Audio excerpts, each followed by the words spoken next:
You're listening to The Plate Up, a podcast for the food and beverage world, from restaurants to bars, hotels and travel. My name is Hisham Piris and I'm the corporate executive chef for Banyan Tree Hotels and Resorts. And I'm joined by my F&B counterpart, Sebastian Divascaya, F&B director at the one and only hotel in Mexico.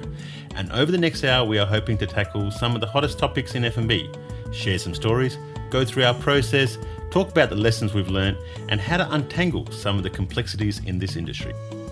It was a good week. It's just that last week I was off. I was working 2 days, and then I had 2 days of solidarity days, and I had one day of public holiday, which was the 1st of May. Cinco de Mayo. No, okay, so let's start with Cinco de Mayo. No one here in Mexico celebrates Cinco de Mayo. So it's something that's celebrated by everyone else in the world. Yes. Mexico doesn't really give any importance to Cinco de Mayo. Okay. If I remember correctly, the 5th of May here is Children's Day. If it's not the 5th, 6th. But okay. Cinco de Mayo is not a thing. No one gets into the streets and drinks Corona and dances around the sombrero. No, that is not happening. Well, Corona would not be the most popular thing right now anyway. No.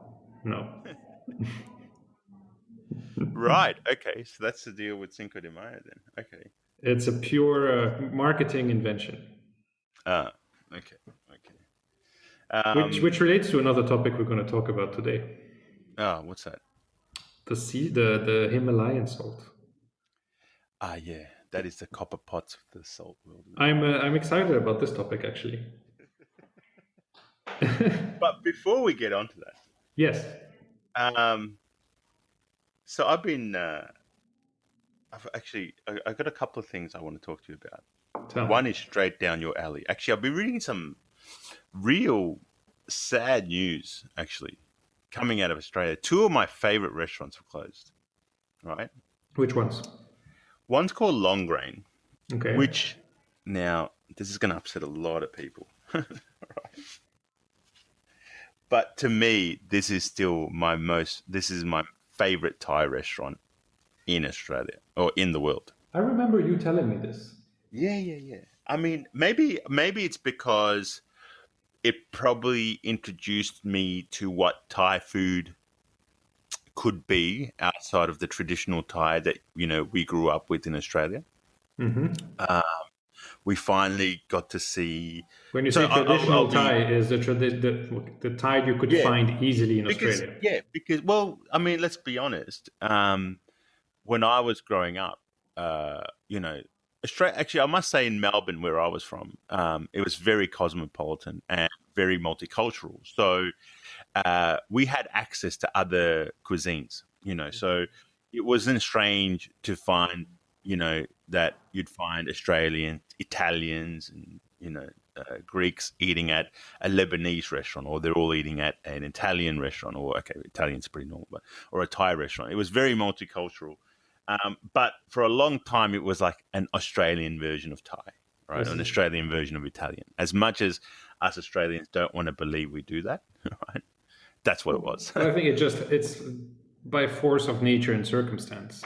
Yeah. It comes down to what ingredients you can find. What it literally comes down to that. It's not based on anything else. So you adapt your cuisine based on what you can find. And I think also, it's easy to kind of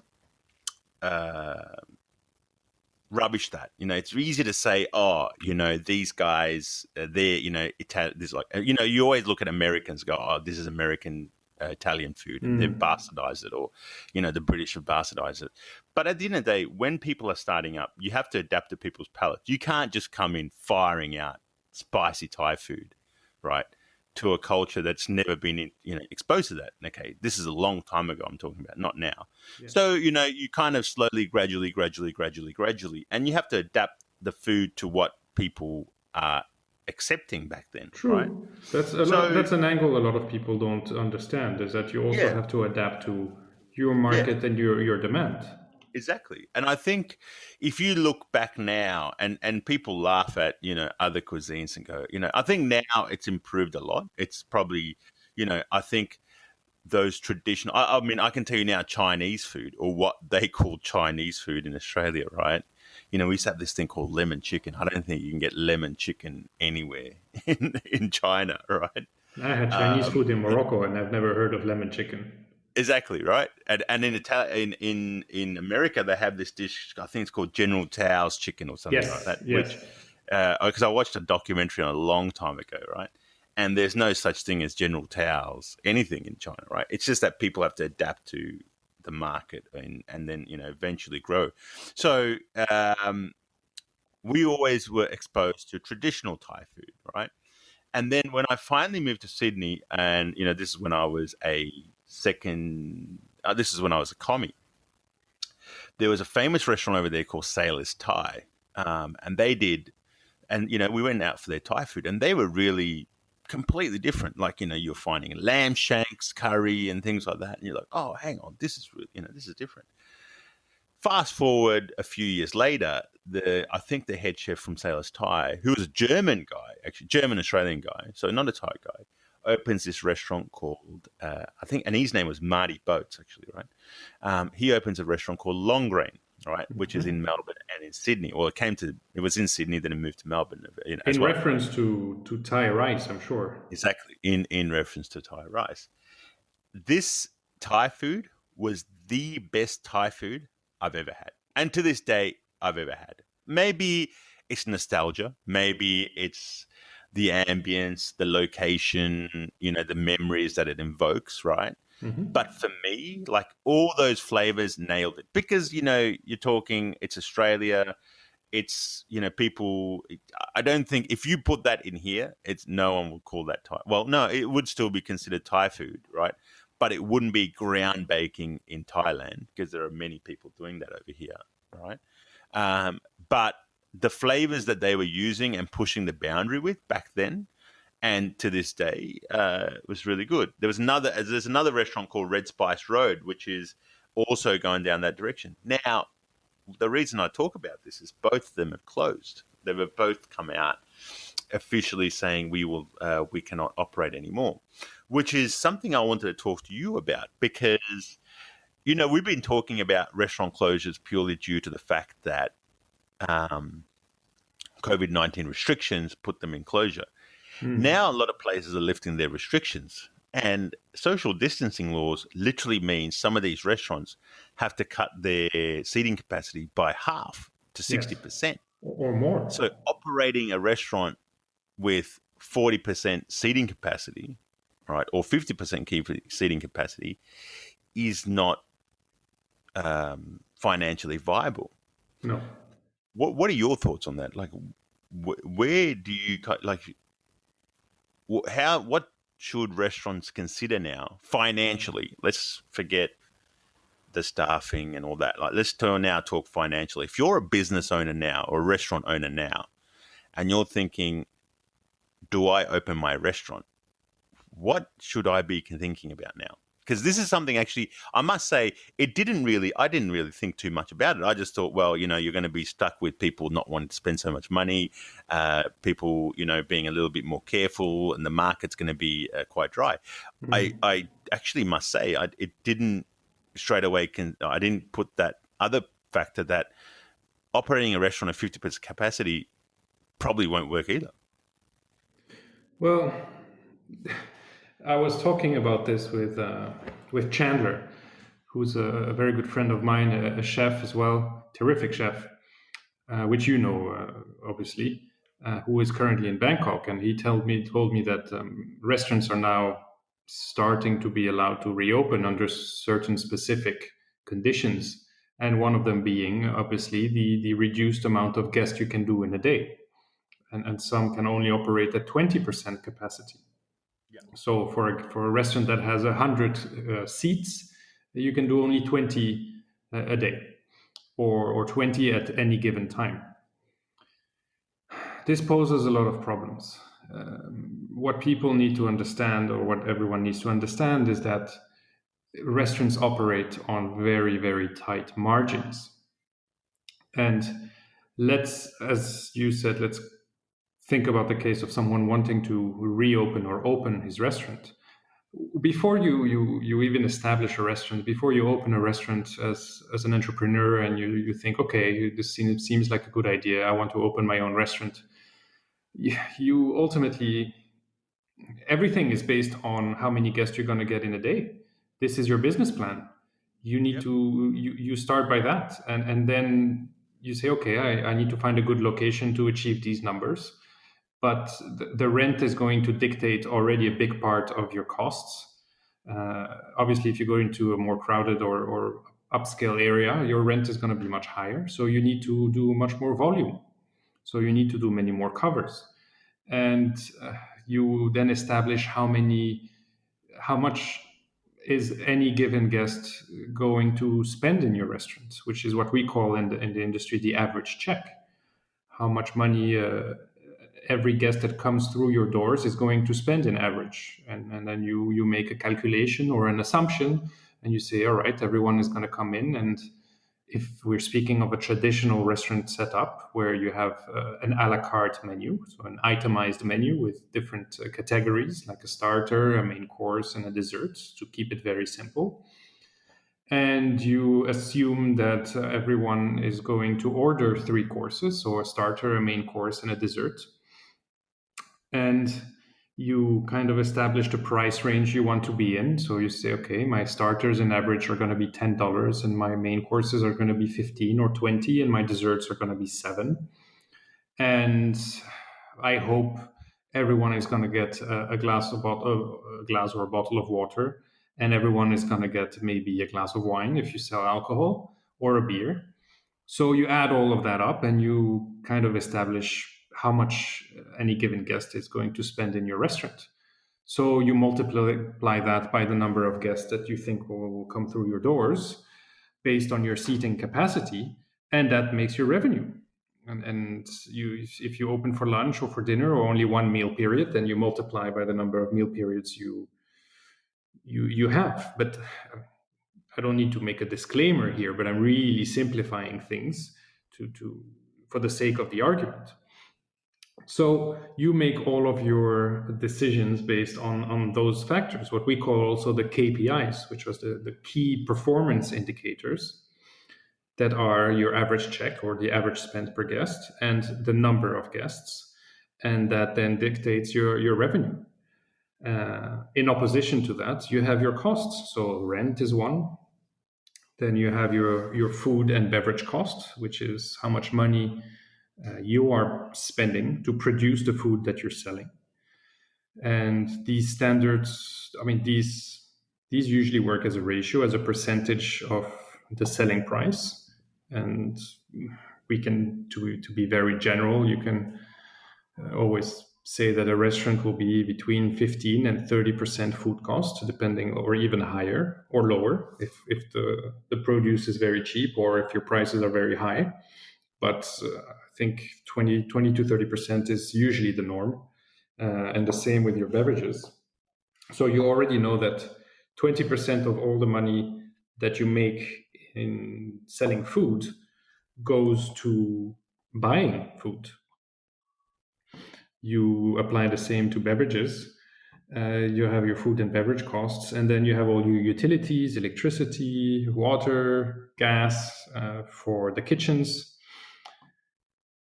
You have, as I mentioned already many times, the rent. You have some equipment rental that you might have. And then you have all of your operating equipments, your straws, your coasters, your napkins, your towels, everything that you need to operate your restaurant. So all these costs add up. And in certain cases, you could say, well, if I have less guests, then I just need to have less people working, and I just spend less money. But the problem is that the best case scenario is a full restaurant, because then you have everything under control. When you have a full restaurant at every meal period, you know exactly how much you're going to spend, because you have 80 seats, and 80 seats are taken every meal period. So you know how much you're going to spend. The variables are much less. But if you are operating at 20%, and there's still uncertainty because you don't know yes, you're allowed to operate at 20%, but as you said, in this situation now, people are maybe less likely to go out. So you might be at 20% twice a week, and the rest of the time you're at 10% of your capacity, or 12 or 15. So that has a huge impact on your costs. And how do you manage your waiters? Do you have a full team every day? Do you have a half team? One day, some days you get caught off guard, right? You might plan only one waiter, and all of a sudden you're slammed, and you have too many guests, and you can't take care of these guests. These guests will never come back because they had a bad experience. So it's a really, really difficult situation. And I believe for any restaurant, running at 20% is just not feasible. Only a few restaurants are very lucky to have a very, very low rent.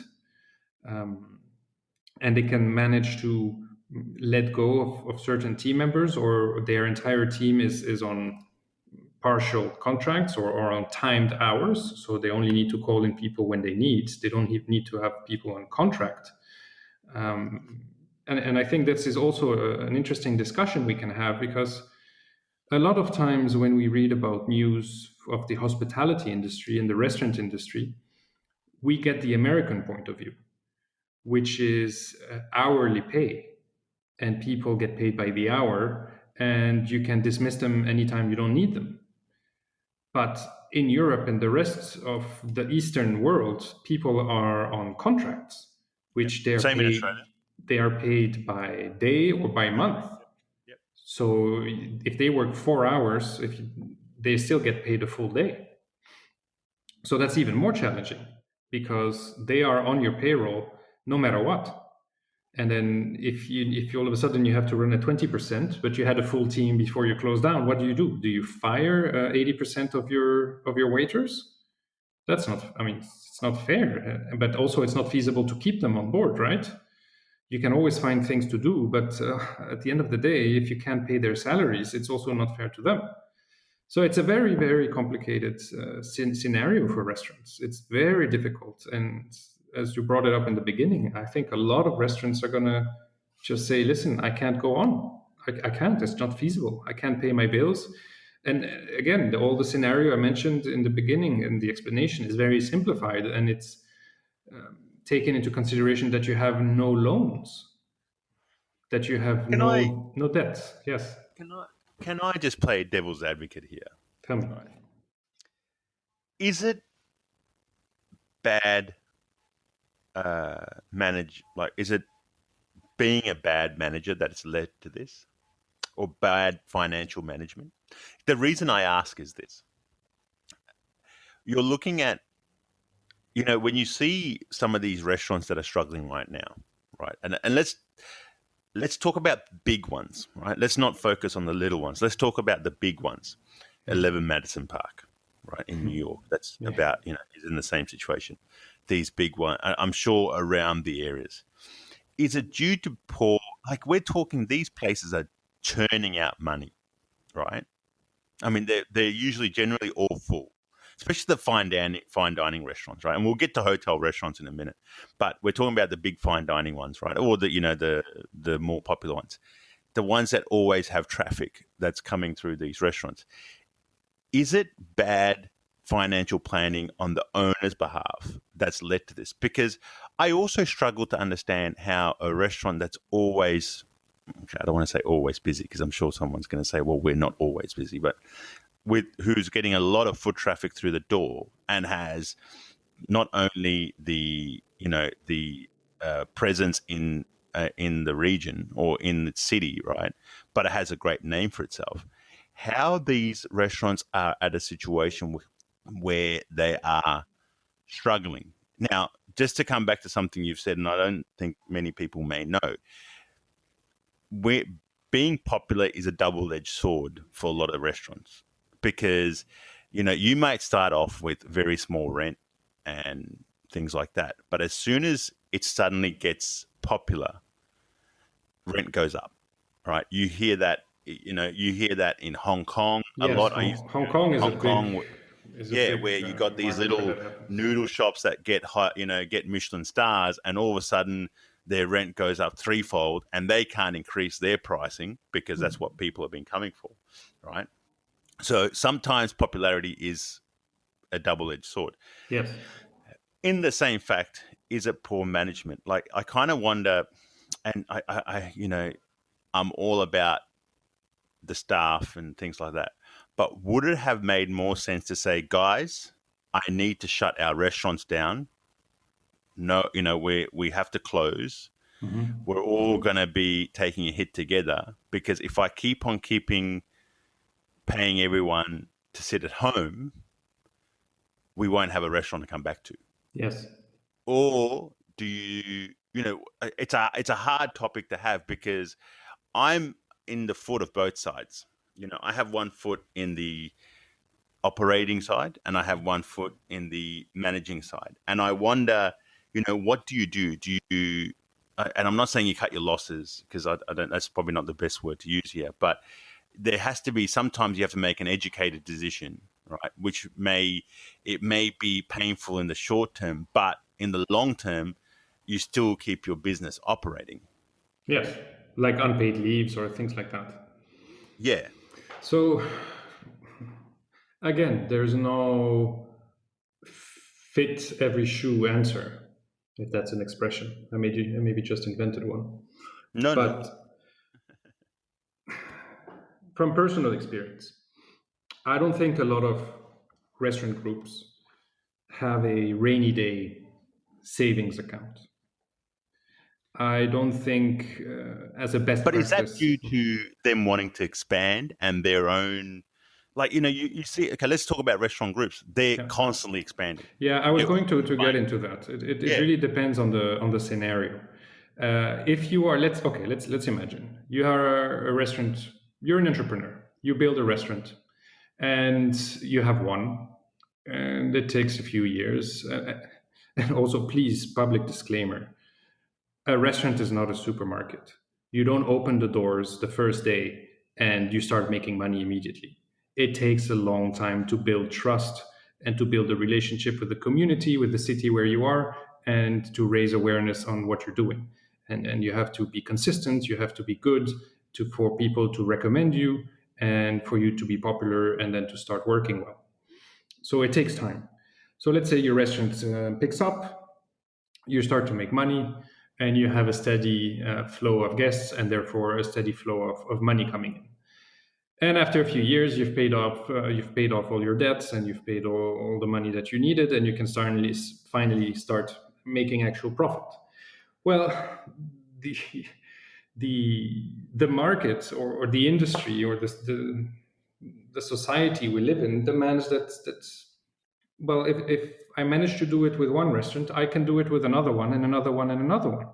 And also people will come knocking on your doors and saying, hey, you have a great restaurant and I have some money, and can you give me ideas, or would you like to partner and we can open another restaurant?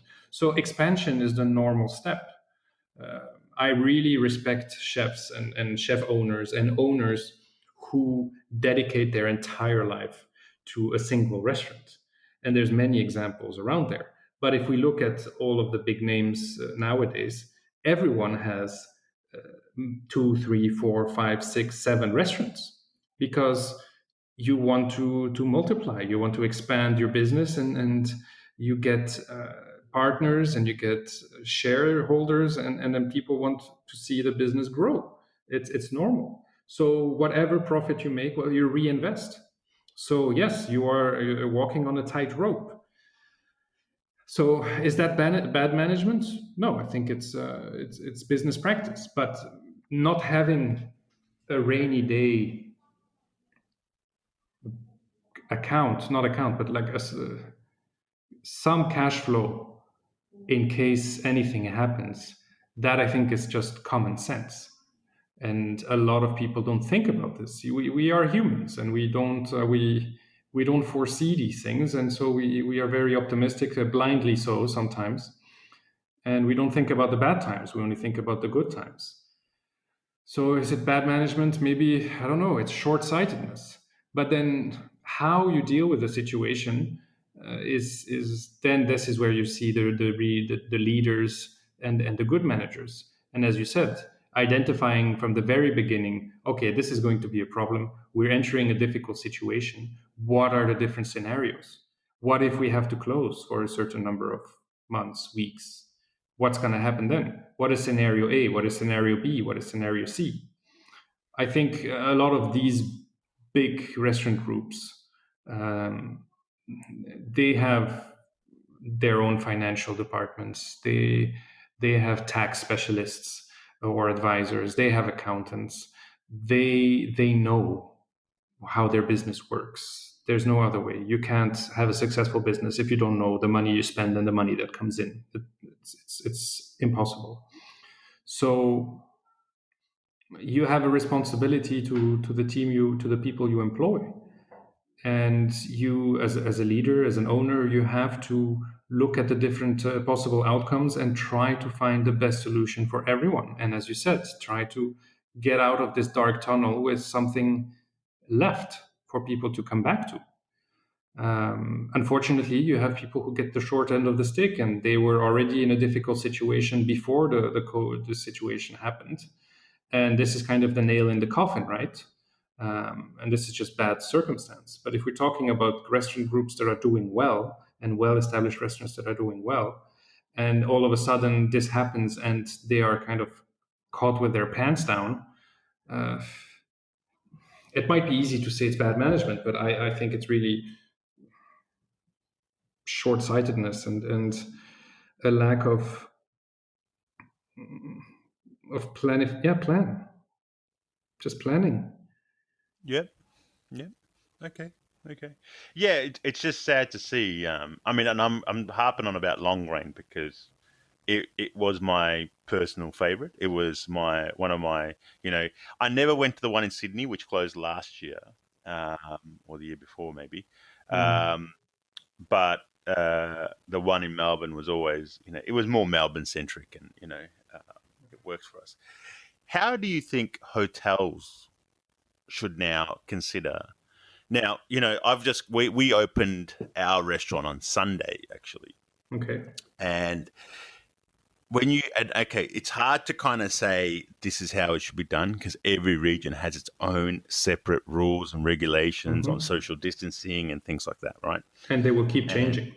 And they will keep changing. And, I'm not here to say it's right or wrong because right now, right now, it's not designed to be diner friendly, to tell you the truth, right? Any social distancing at dinner is not designed to be a exciting experience because you're automatically separated with from the person you're actually trying to enjoy dinner with, unless you're dining on your own. I mean, that's a completely different kettle of fish. How do restaurants now think about this? Because not restaurants, hotels, because hotels are now going to be running. They're kind of getting they're at the starting blocks again. The marshal's got his hand up, and he said, "On your marks." He said, "Get set." You can see the gun in his hand, about to cock. What should now restaurants or hotels consider before they start running out to open all their restaurants? Because maybe there's a lot of people that may be blindly thinking that we're going to have customers rushing to get back into restaurants because they've been in their houses for the last month and a half or 2 months, 3 months, and they want to get back into some kind of normality, which is, going out and eating. And then all of a sudden they've got to implement this social distancing rules and, meter apart from the other guests. Do you think hotels need to really think long and hard about this? Because it doesn't matter. I mean, let's be honest. Hotels have a bit more of an advantage in the way that they've got housekeeping departments that can clean and sanitize and train people on how to clean and sanitize very well. They've got a lot bigger operational team that can kind of jump in and assist. But my fear is that everyone's getting ready to open, but the customer's not going to be there.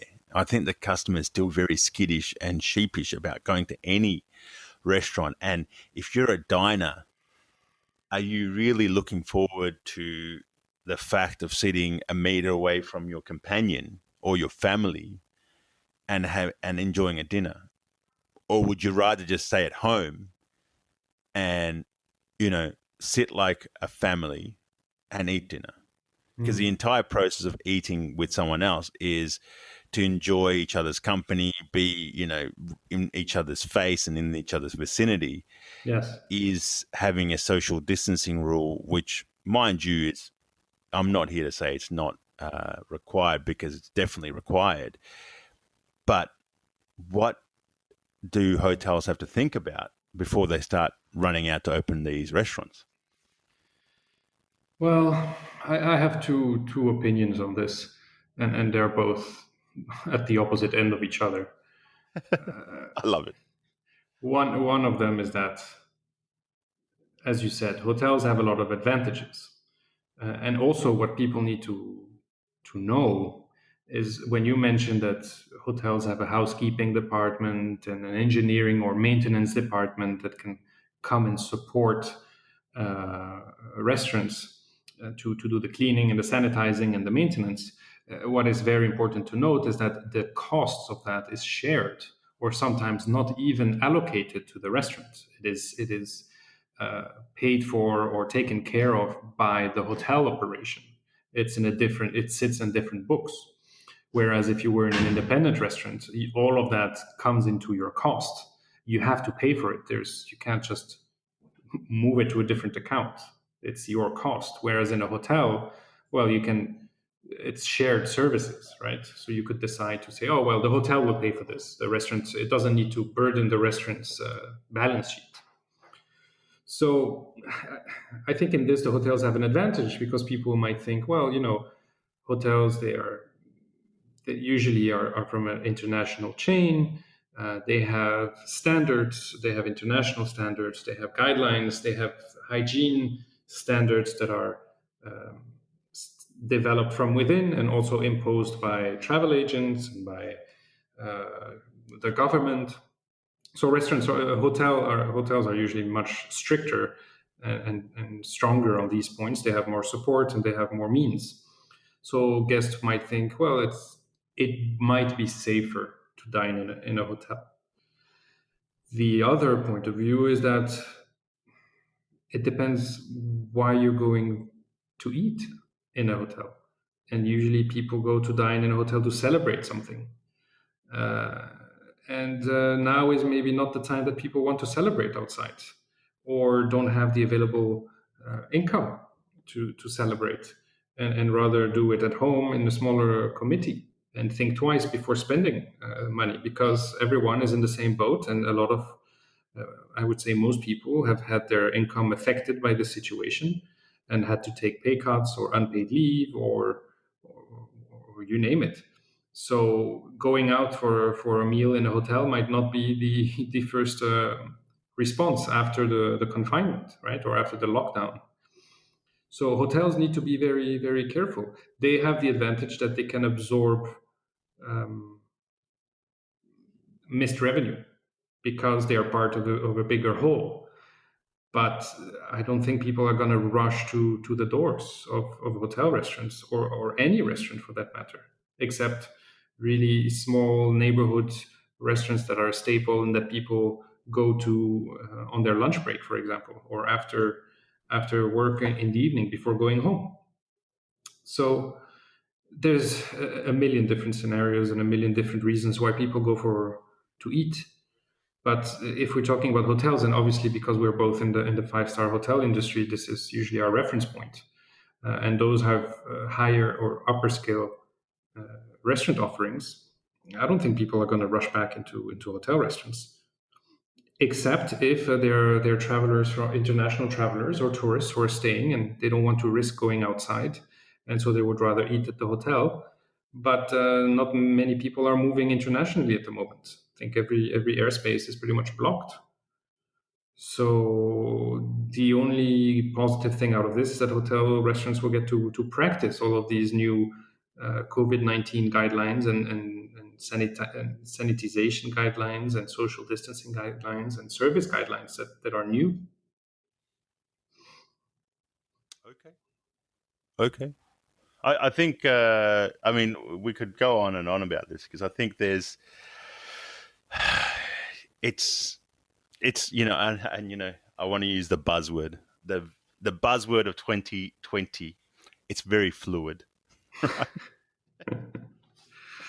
It's a very fluid situation. I think this is going to be Oxford's word of the year. Fluid. I've never used the word fluid until in anything, unless it was in reference to some food or beverage, right?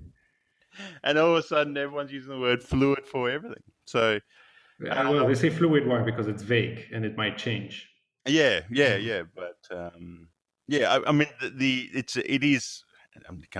All jokes aside, it is a very fluid situation because what's happening today is changing tomorrow. Yes. And actually, what happened in Bangkok was actually on the last Friday, the announcement came on Sunday, you could open your restaurants, right? So talk about fluid, you literally had 2 days notice to suddenly get your restaurant up and going. Yes. So which for hotels is relatively easier because you've got, not all, but we had the manning and we had people around. For a small restaurant, it may be a little bit harder because you got to find your employees again. You're not exactly sure how much cash flow you may have to pay these employees. Yes. Employees may be locked out in a region or still in lockdown or some kind of thing. So, you've got to, and some, not everyone's driving in. Some people take public transport. Public transport isn't considered to be, a lot of people don't feel safe to travel on public transport. So there's a lot of things to consider, but we got it up and going. So that's why actually to give our audience a bit of an update, the last week I've actually been the hotel manager because we all take turns, and I was a hotel manager for the last 6 days, which we will talk about next time because, this whole restaurant closure topic was probably a bit more important than my hotel manager experience. But a lot of interesting things I learned out of that, and I really want to talk to you about that in the next episode, especially with, and we never really talked about Mexican food. So I think we also got to get back to that. But let's get off something quite serious and let's go on to my usual rant. The pink salt. Right. Now, I may have said pink salt. I may have said pink salt is the copper pot of the salt world, but actually I'm wrong. Right? Because it's less useful even than the copper exactly. pot. Exactly. Because copper pot actually has we forget the copper pot has quality. It has obviously, it has an operational benefit because it heats up very quickly and it retains heat and things like that, right? It has a lot of benefits for its price. Yes. Pink salt has nothing other than the fact that it's pink. All right, so let's build the topic. Okay, so pink salt. Let's talk about pink salt. Pink salt, because it is, you see it on menus. You see it's pink salt's up there with truffle oil for me, right? Don't get me started on truffle oil. It's just nonsense. Now, truffle oil at least has some kind of benefit because you can taste it, obviously, right? There is no way if I put a tasting of 10 blindfolded salt in front of you, Sebastian, that you would pick the pink one, right? And say, oh, yeah, that's the pink one I just tasted. Now, I'm going to be the devil's advocate on this one. Yeah. To frame the topic, we're talking about pink salt and what also people might find on menus online, in Himalayan supermarkets. Pink salt, Himalayan Murray River pink salt. Yeah. Okay. So the reason why I would be the devil's advocate is that usually ground pink salt is very finely ground, much finer than your average table salt. So on texture only, you might say, okay, this is maybe the pink salt. But on taste, absolutely not. There is no scientific evidence that pink salt is either good for you or better for you than table salt. If anything, it is like chemically, the composition of pink salt is exactly the same as table salt, with the difference that there is no iodine in Well, it, which is that's what the which is actually a bad thing. pink salt fanboys and fangirls will run to. They'll That say, what? "Oh, but it's got additional minerals." But the minerals are so minute It's in it's your serving. it's less than a percent, not even. Exactly, right? It's so And minute that there is no benefit and for you. if you weigh, and also there's a lot of things distorted because it's ground much finer. Um, Obviously, the density is it's much lighter. So if you you need to compare an apple with an apple, and if you compare the same amount of pink salt and table salt, it will have exactly the same composition in minerals. So there is no added benefit of having pink salt. Um, what is very funny is that you can sometimes see that they sell you, or it's advertised as Himalayan sea salt. So what people need to There ain't no understand, sea in Himalayas, Sebastian. well, first of all, and the second of all, is that I would say most of the production, and if not the whole of the pink salt production, Himalayan pink salt production, is happening in Punjab, Pakistan. So yeah, there's that. So if if there's no sea there.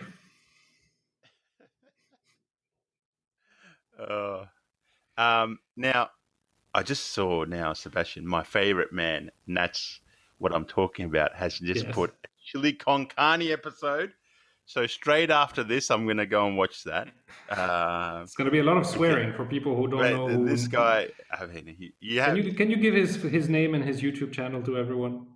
okay. His name is well, I don't know his exact name, but it's called Nats Nats apostrophe S.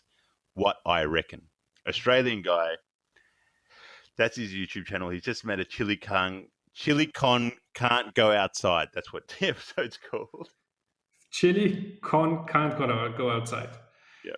But if you want a very good, if you go on YouTube, because that's where we all live, me and you especially, and you type in pink salt, there is a Business Insider, the YouTube channel, has a series called So Expensive. Really interesting, actually. So I think we may pick through this segment and find why certain things are so expensive. But it does have a very good piece. It's only a 5-minute piece on pink salt and what it is, how they mine it, what the benefits or not the benefits are, and why it's expensive. And it is 20 times more expensive than normal table salt, which I think is absolutely ridiculous. But and it's only mined in 2 places in the world. One is in Pakistan, and the other one is in Murray River, Australia. And I remember when I was a junior chef, we used to have it, Murray River pink salt. And we used to pay a packet for this stuff. But I remember also tasting it, going, "This doesn't taste any different to normal salt." The Murray River one, I may say it had a bit more of a grassy-ish flavor. If you really kind of close your eyes, block yourself, went into a Zen mode, you could probably pick up on it. But but you'd prinkle it on top of a steak and go, and you'd kind of write on your menu and say, whatever steak with whatever sauce, finished off with pink salt. And there is no way a customer is going to pick up on whether that's pink salt. And I'll tell you what, when it comes, let's not forget, most people eat at dinner, right? Not lunchtime. So in a darkened room under restaurant lighting, ain't no one even going to see what pink salt, if it's pink, white, green, or whatever salt it is, right? Because the colors are all saturated. Let me hit you with a curveball then. Yeah. What if your steak comes to your table on a block of pink salt? Now, that's another one, because interestingly, you can cook on this stuff. I've never tried it. Actually, I think I may have tried it. Because you can put the salt on top of in an oven and then put a piece of fish on top of it, right? Mm-hmm. I don't know if I never tried it. People that are listening could probably tell us if it does have any benefit.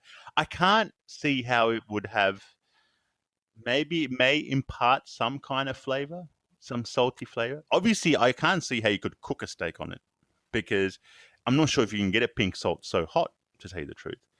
But these blocks are used to absorb humidity, actually, because you always see it in some like steak, the meat aging cabinets. You'll always see these pink salt blocks in there purely as a measure to reduce the humidity in there. And to control the aging of your piece of meat. So they do that. But then, these pink salt lamps, Sebastian, people are making lamps out of it and using it as some kind of, therapy device. There are pink salt rooms, actually. Virgin Gym in Bangkok, the one in Saton, I remember going in there. They have a pink salt relaxation room. And, the lady was telling me that it has benefits for me. And I was like, at the time, I just said, oh, okay, I've never seen anything like it. When I went on research. You want to believe it. Yeah, exactly. Because, hey, a room full of pink salt has to be good, right? But what is interesting is that if you, the color, the pink of that salt is actually, it's considered an impurity of the vein, of the salt vein. So that's the impurities give the color to the salt. But I think it's an interesting topic because it leads us slowly to the topic of provenance, right? That a lot of countries, regions are very proud of their produce and what they do. And the reason why is that maybe a family who raises pigs or a family who raises a certain type of chicken for generations has mastered the craft of raising chickens or raising pigs. And they have found the best feed possible for that animal. And it gives the most flavorful meat or the most marbled meat, marbled meaning the best fat ratio between the muscle tissues. So that was a quality that was recognized, and they kept doing this because people liked it. And so obviously then you have a regional product that is recognized, and you can sell this at a premium because there's a story and there's a process and there's generations of knowledge that have succeeded each other to be able to produce this in a consistent manner. Now, in the case of salt, it's there, especially not sea salt, but salt that is mined. It's there. We're just collecting it. And then especially the ones that is produced in Pakistan, it's produced in bulk, and then it's sent to other countries so that it processes it. So it refines it, or it grinds it, packages it, and then sells it. So the final product might not even be made next to the Himalayas. It might be made in Yorkshire, for that matter. So is that really... can we really talk about provenance? Is it did the human touch add value to it? I'm not so sure in this case, particularly. Compared to Malden salt, for example, or other types of traditional salts that are made in very difficult, complicated processes. Very traditionally, it's a craft, and the craft is passed on from generation to generation, and they keep this craft alive. It's like now the butter. Who's the man? Your butter Bordier. Man? Oh. Jean-Yves Bordier. Man, if I tell you, I had the privilege of trying his butter. To all our listeners, it's some of the best, most amazing butter. I've never seen the process. Sebastian used to tell me about the process, but it's not easy to imagine how it comes together until I saw. Was it on Munchies? Was it? Or no. On... Where was it? It Delectable. Was I'm not sure, but they did a few episodes lately that were very good. They went very deep into the process of producing. And when I watched this, I was like, "Oh my god, the process that goes into this guy's butter!" And you could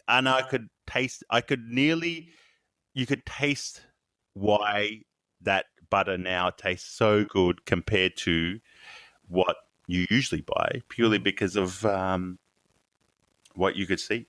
So yes. Amazing. And butter, we can make a whole episode on butter. Because the beautiful thing with that is that, especially at Jean-Yves Bordier, which is French, and it comes from the northwest of France in Saint-Malo,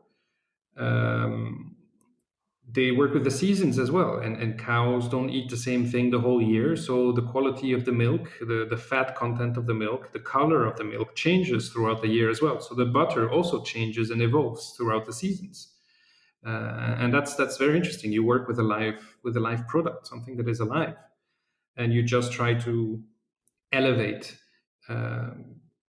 what nature gives you the best you can. And to come back to Himalayan pink salt, I don't think we're trying to do that, and not that we could. Also, I mean, it's a pretty finished product. Once you take it out of the mines, you have to refine it a bit and purify it a bit and clean it. But other than that, there's not much transformation happening. So, if to close the chapter a bit, if you go to the supermarket and you're looking at the salt options and you're seeing pink salt and you're thinking, okay, I'm going to buy this, it's better than the rest, maybe not. No. Think twice. Think about it. Exactly. Think about Sebastian. Sebastian, thank you as always. Thank you, Hesham. For our listeners, if you got this far, thank you for listening us at the Plate Up. Yes. And also, disclaimer, if you don't agree with us, you can also let us know. Or give us a free opinion. We love free opinions. We love free opinions. But thank you for listening at the Plate Up this week. We will be back once again. And until then, please stay safe. Stay safe, respect social distancing. Exactly. Take care of yourselves. Keep fighting. Have a good one. See you next time. Bye-bye.